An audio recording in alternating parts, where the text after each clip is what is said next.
Salam sejahtera untuk kita semua. Perkenalkan, nama saya Ayoyo Ari Wihandoyo SAG, Guru Agama Katolik dan Budi Pekerti di SMA Negeri 1 Kota Gajah, Lampung Tengah. Sekaligus mahasiswa PPG Pendidikan Agama Katolik STPK tahun 2025, LPTK STPK Santo Fransiskus Assisi Semarang, batch 1. Pada hari ini saya akan melaksanakan uji kinerja praktek pembelajaran di SMA Negeri 1 Kota Gajah, Lampung Tengah. Praktek pembelajaran ini saya laksanakan di kelas 11 semester genap atau semester 2 dengan materi mengembangkan budaya kasih. Selamat menyaksikan, Tuhan memberkati. Dari yang pertama, nanti silakan kalian menjawab. Hadir.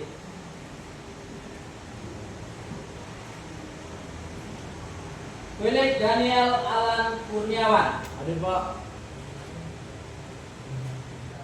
Mungkin selama ini juga pernah memikirkan apa yang dimaksud dengan kasih untuk memperdalamnya sebagai langkah awal supaya kalian lebih mengetahui apa yang dimaksud dengan kasih.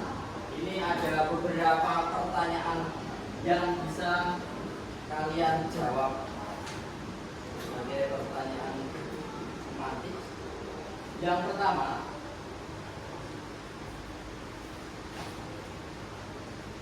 apakah kalian memiliki kasih? Kalian memiliki kasih? Ya. Nah, apakah itu budaya kasih? Ada yang tahu? Budaya kasih itu apa?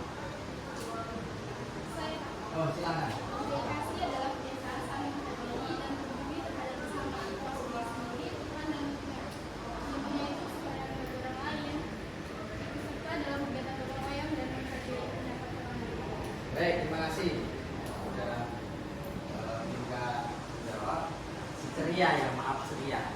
Ibu Bapak, si ceria menjawab budaya kasih. Apa itu yang maksud dengan budaya kasih beserta dengan contoh-contohnya? Sangat jelas bahwa contoh-contoh budaya kasih itu adalah kasih, menyayangi, mengenal, dan lain sebagainya. Lalu, mengapa kita harus mengembangkan budaya kasih? Pasti ada sebabnya. Budaya kasih, mengapa harus kita kembangkan? Tidak hanya sekedar slogan atau kata-kata, mengapa harus kita kembangkan budaya kasih? Ada yang jawab?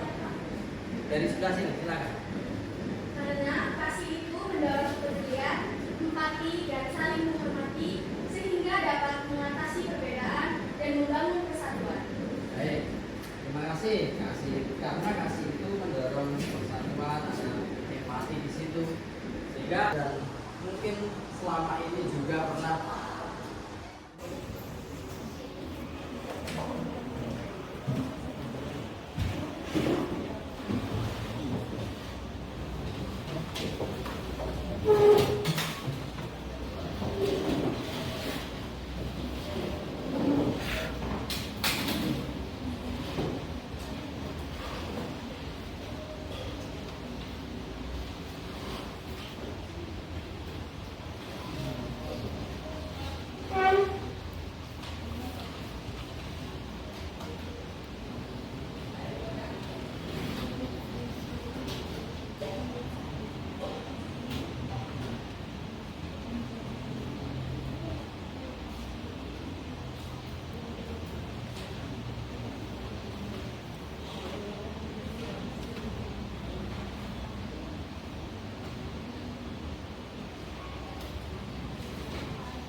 sudah ya. Ada 4 pertanyaan. Bapak menunggu waktu 5 menit. Silakan kalian yang bisa menjawab, karena kalian berdiskusi tapi tidak ditulis gak apa-apa. Tapi yang pasti kalian mungkin telah menemukan beberapa jawaban yang Bapak lontarkan, yang Bapak berikan kepada kalian. Untuk soal yang pertama, siapa? Siap saya, Kak. Ya, Jesse, silakan. Jadi cari, temukan, dan sebutkan macam-macam konflik dan kekerasan yang terjadi di sekitar kita atau di negara kita. Jadi contoh di sekitar kita yaitu di lingkungan sekolah yaitu konflik antar pelajar, misalnya tawuran. Biasanya tawuran ini disebabkan oleh perbedaan pendapat antara satu siswa di sekolah A dengan siswa di sekolah B. Lalu kalau di negara kita atau dalam masyarakat itu kita kenal dengan konflik antar suku dan konflik antar agama. Kalau konflik antar suku biasanya dipicu oleh suatu sikap sukuisme di mana seseorang itu menganggap bahwa sukunya itu paling benar dan tidak selevel dengan suku orang lain. Lalu konflik antar agama. Konflik antar agama itu contohnya yaitu suatu orang yang menganut agama tertentu yang sangat fanatik, yang beranggapan bahwa agamanya itu paling benar daripada agama orang lain.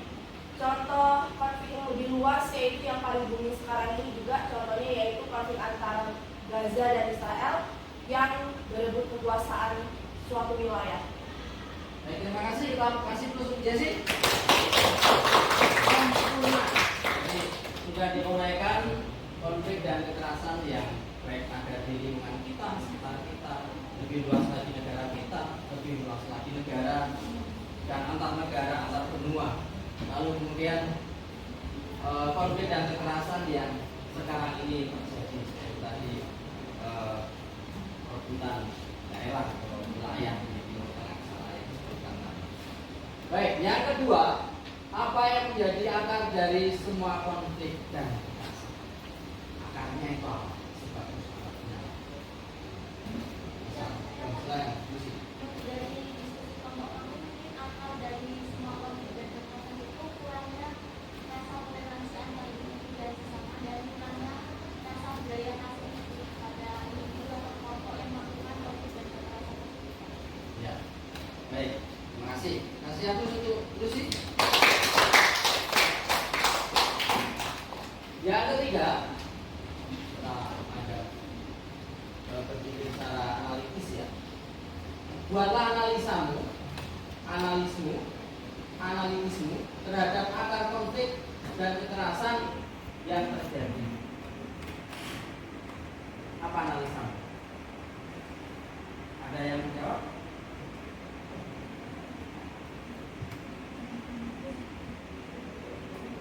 Ada? Silakan.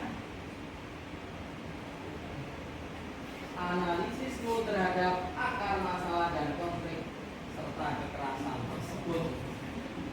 Nah, silakan. Masih bisik-bisik. Ayo silakan. Dari kelompok sini. Silakan. Ya. Dari kelompok kami analisis terhadap akar masalah konflik kekerasan adalah karena perubahan sosial dan faktor individual ataupun kelompok. Ya, baik. Kalau kita buat analisa dari akar persoalan masalah konflik dan kekerasan itu banyak sekali. Itu bisa terjadi. Mengapa kok itu bisa terjadi?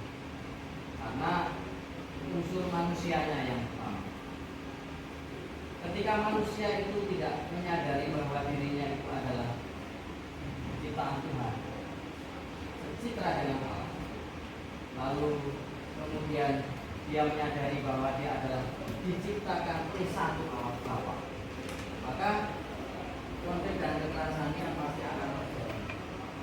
Mereka menganggap bahwa manusia yang lain itu Serta memiliki empati, kasih dan kepedulian yang sangat tinggi pada sesamanya dan mayoritas sebagai guru agama di kelas tersebut.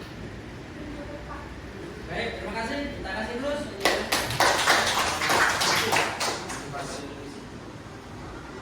Untuk nomor 2 kelompok mana? Silakan nomor 3. Ya,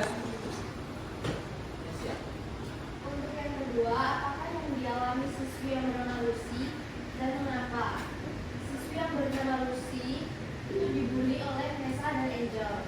Motif Nesa dan Angel membuli Lucy yaitu mereka menganggap bahwa Lucy ini berbeda level dengan mereka.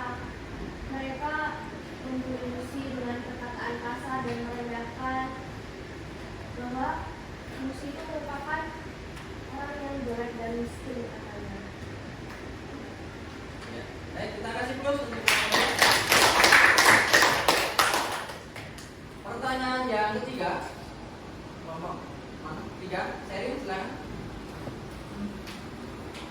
Bagaimana pendapatmu tentang sikap siswi yang bernama Jessica dalam kisah tersebut berkaitan dengan mengembangkan budaya kasih? Sikap siswa yang bernama Jessica di video tersebut itu ia merupakan siswa yang bersikap baik hati. Ia peduli kepada Lucy yang sedang dibully dengan cara menyemangati Lucy agar tetap tegar dan tidak bersedih. Ia juga sebagai penengah yang menasihati Angel dan Nessa bahwa perlakuan mereka terhadap Lucy itu salah. Ya, kita kasih plus untuk jawabannya. Jadi tokoh Jessica itu orang yang baik hati, orang yang mampu menenteramkan hati temannya yang sudah belajar. Baik, untuk pertanyaan yang keempat, siapa? Kelompok, ya kelompok satu lagi. Yang berdiri, yang keras. Apa yang terjadi kepada siswi yang bernama Angel dan Eva setelah mendengar penjelasan Bapak Guru dalam pelajaran tadi? Mereka tersadar dan meminta maaf kepada Lucy. Mereka sadar bahwa perlakuan mereka terhadap Lucy salah dan tidak mencerminkan budaya kasih dan ajaran Tuhan Yesus. Baik, terima kasih. Kita kasih aplaus. Pertanyaan yang kelima, silakan mau dijawab kelompok. Kelompok 3, silakan. Apa yang bisa kita pelajari dari cerita video kasih yang dilakukan dalam hidup? Kita harus saling mengasihi dan menerima satu sama lain. Kita tidak boleh membeda perbedaan yang ada di sekitar kita. Kita semua adalah sama. Sama-sama ciptaan Tuhan. Kita harus menumbuhkan budaya kasih karena kasih kita dapat hidup dengan damai. Ya, terima kasih. Kita kasih aplaus. Terima kasih kita bisa hidup dengan damai. Terima kasih kita akan hiburan. Nomor 6. Nomor 1. Arif. Apa pesan penting yang bisa diambil dari cerita ini mengenai mengembangkan budaya kasih? Pesan penting yang diambil dari cerita film ini yaitu kita harus saling mengasihi, menerima, dan peduli akan sesama. Ya, kita kasih aplaus. Peduli dengan sesama kita. Lalu, mengapa kok kita harus selalu bersikap kasih ya? Kita adalah berusaha baik pada semua orang, lebih mencintai dan merawat lingkungan. Kita ubah semua orang untuk bisa berkumpul bersama, bukan untuk membahas keburukan orang lain, tetapi untuk kebaikan dan perdamaian. Bapak bertanya, siapa yang suka dalam bahasa pergaulan itu apa? Gibah ya.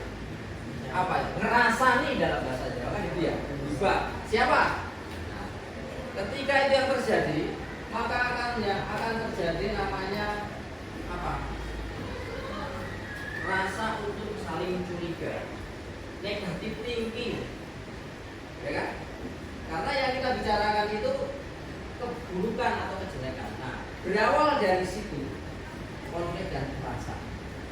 Apa yang kita lakukan? Nah ini, orang berkumpul itu yang kita bahas adalah kebaikan dan kedamaian. Yang kedua, membahas keburukan orang lain ini akan berdampak rusaknya perdamaian dan hanya akan membawa penyesalan. Kalau kamu sudah masuk ke ranah ini membahas keburukan orang lain karena ada rasa jengkel, maka yang terjadi adalah rusaknya perdamaian dan akan membawa penyesalan. Yang ketiga, Yesus bukan saja mengajak kita untuk tidak menggunakan kekerasan. Yesus itu tidak hanya mengajak kita untuk tidak menggunakan kekerasan dalam menghadapi musuh, tetapi juga mencintai musuh-musuh dengan tulus. Yesus mengajak kita untuk mengembangkan budaya kasih dengan mencintai sesama, bahkan mencintai musuh. Totalitas. Jadi kasih yang kita miliki itu tidak hanya kita kasihkan, artinya kita hanya mengasihi orang lain, tetapi juga kepada musuh kita, orang yang membenci kita juga kita kasih. Memang berat, tetapi ini harus kita lakukan karena kita adalah murid-murid Kristus. Dengan demikian kita akan mengembangkan budaya kasih. Budaya kasih itu akan tersebar kemana-mana, sehingga orang semakin tahu bahwa Kristus itu hadir ke dunia untuk membawa kasih. Pesan Yesus untuk kita memang sangat radikal dan bertolak belakang dengan kebiasaan kebudayaan. Kalau di kitab suci itu ada ya, mata ganti mata, gigi ganti gigi. Ini sedang berlaku di kitab suci itu ada. Kasih Kristiani tidak terbatas lingkungan. Kasihmu itu tidak hanya terbatas lingkungan ya. Misalnya keluarga, hubungan darah, kemudian kekerabatan, suku, tidak terbatas pada hubungan daerah, ideologi, agama. Kasih Kristiani menjangkau semua orang sampai kepada musuh-musuh kita. Kasih itu universal. Contohnya begini. Dasar kasih Kristiani adalah keyakinan dan kepercayaan bahwa semua orang adalah putra dan putri Allah. Tanpa kecuali, semua orang itu putra dan putri Allah, anak-anak Allah. Ini yang sama dari Allah Bapa kita yang ada di surga. Dengan menghayati cinta yang demikian, cinta Bapa di surga memberi terang matahari misalnya, curah hujan misalnya, kepada siapa? Tidak hanya kepada kalian yang baik, tetapi juga kepada orang yang jahat atau musuh-musuh kalian. Jadi Tuhan itu kasihnya itu tidak membedakan. Nah, maka kasih kita juga harus seperti itu, kasih yang universal. Lebih lagi kita juga mengasihi musuh. Mengembangkan budaya kasih untuk melawan budaya kekerasan. Jadi ada PS dilawan ya. Ini budaya kekerasan harus dilawan dengan budaya kasih. Jangan lagi kekerasan dilawan dengan budaya kekerasan. Jadinya ini mata ganti mata, gigi ganti gigi. Maka kehancuran ya.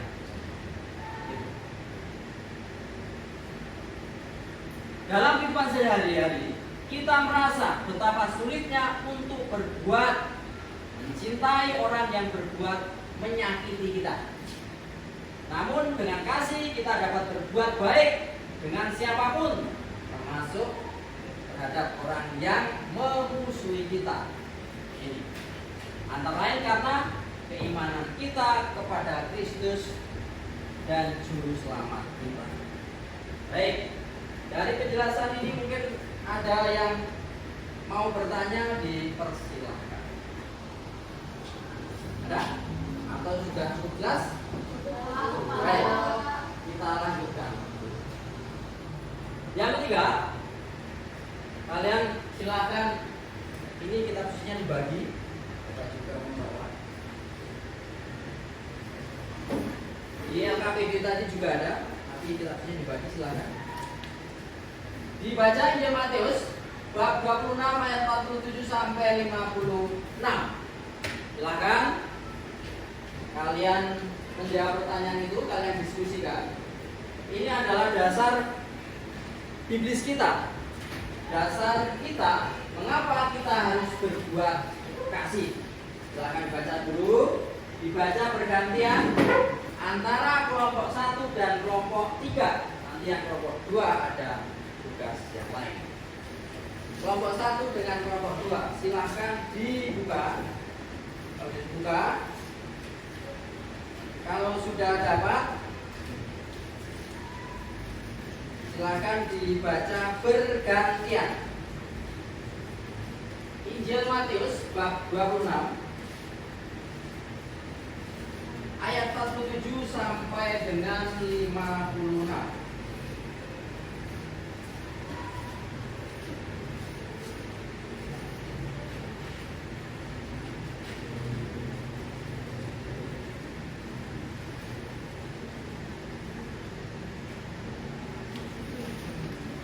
Berikutnya apa?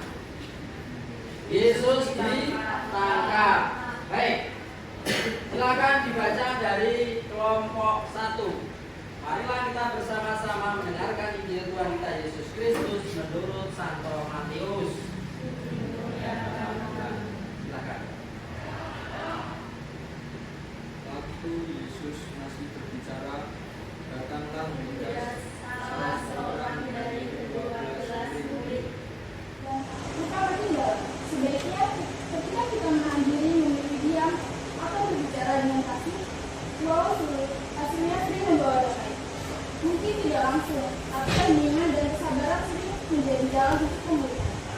Jadi bagi saya, perkataan Yesus itu seperti ajakan untuk memupus sampai kekerasan, bukan karena lemah, tapi karena kekuatan sejati justru ada dalam kendali diri dan kasih. Terima kasih. Baik, terima kasih. Satu. Masih ada 2 soal lagi. Dijawab di tempat duduknya sambil berdiri. Satu untuk bisa membacakan jawabannya. Ada soal 4 dan 5. Untuk soal 4 silakan dari kelompok 3. Silakan dibaca jawabannya berdiri. Apakah kamu mengetahui cerita lain di dalam kitab ini, di mana Yesus bukan saja menasihati kita supaya kita tidak menggunakan kekerasan, tapi supaya kita mencintai musuh kita? Ya, ada beberapa cerita dalam kitab suci di mana Yesus secara langsung mengajarkan untuk tidak membalas kekerasan dengan kekerasan dan bahkan mengasihi musuh. Salah satu yang paling terkenal dari khotbah di Matius bab 5 ayat 38 sampai 39. Ya, terima kasih. Terima kasih terus. Baik, sekarang soal terakhir, soal 5, kelompok 2.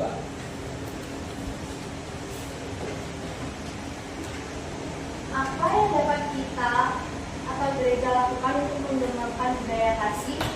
Yang dapat dilakukan adalah yang pertama, memberi teladan dalam kepemimpinan. Pemimpin gereja perlu menjadi contoh dalam mengasihi, bukan hanya dalam khotbah, tetapi dalam sifat sehari-hari. Dengan hati, mendengarkan, mengampuni, dan menghargai setiap orang tanpa pandang status atau latar belakang. Yang kedua, membangun komunitas yang inklusif dan peduli. Gereja dapat menjadi ruang aman bagi siapapun yang terluka, yang berbeda, yang dicari oleh Tuhan. Ini berarti membuka diri bukan hanya kepada jemaat, tetapi juga kepada orang asing, miskin, dan tersingkir. Yang ketiga, mengajarkan dan mempraktekkan pengampunan. Budaya kasih juga bisa tumbuh jika pengampunan diajarkan dan dilatih. Gereja bisa mengajarkan pembinaan rohani, kelompok kecil, atau pelayanan konseling yang mendorong rekonstruksi. Baik, terima kasih. Sempurna jawabannya. Kita baca terus. Dan berikutnya mari kita gali bersama budaya kekerasan dan konflik di tanah air. Itu apa saja? Pengertian budaya dan budaya kekerasan. Budaya kekerasan. Budaya itu kasih ya. Tapi ada ya budaya kekerasan. Kekerasan budaya yakni nilai-nilai budaya yang digunakan untuk membenarkan dan mengesahkan penggunaan kekerasan langsung atau tidak langsung. Langsung dan tidak langsung. Berarti kalau langsung itu langsung pada pasangan. Tidak langsung itu mungkin bisa jadi dengan perantara. Yang kedua,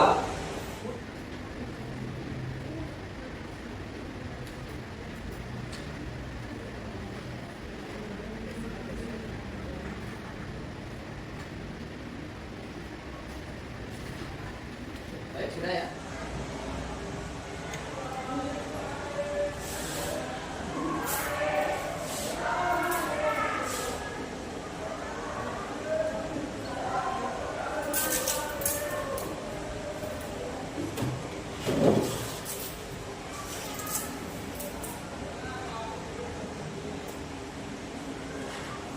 Baik, ini ada hasil karya kalian dari kelompoknya Lucy. Ini doa kelompoknya Jessica ini puisi. Kemudian dari kelompoknya Kesia ini doa ya. Doa dan gambar. Baik, kasih. Dari 3 kelompok ini, kelompok 2 silahkan dibaca. Nanti yang doa ini untuk doa penutup. Kemudian kelompok 3 ini kelompok Jesse silahkan nanti dibaca. Kemudian kelompoknya Kesia silahkan nanti dijelaskan. Ini aja.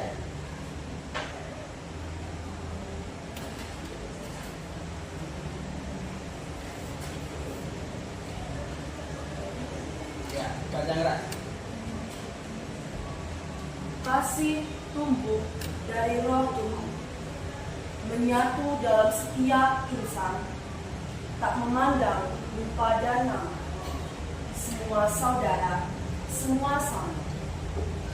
Bersama kita saling memberi, bukan karena harus, tetapi rela dengan hati.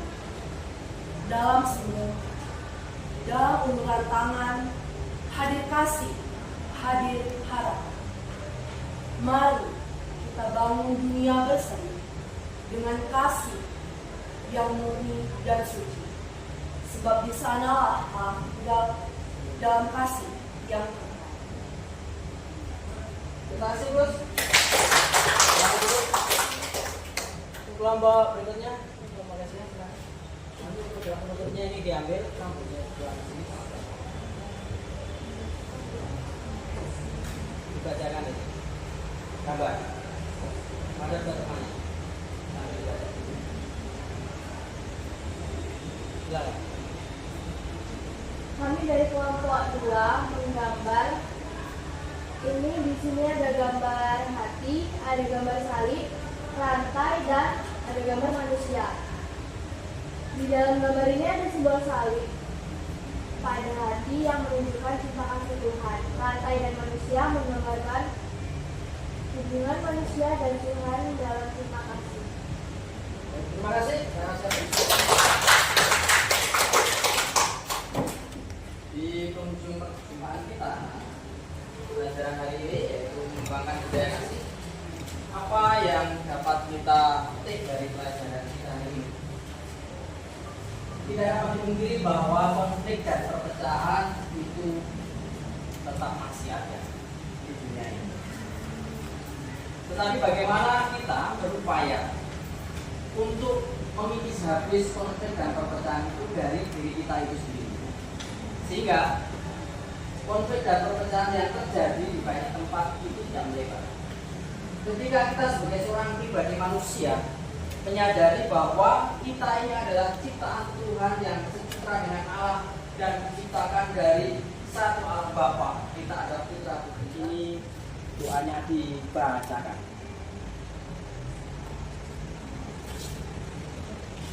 Kita berdiri, kita tutup. Kami satu dalam doa. Dalam nama Bapa dan Putra dan Roh Kudus.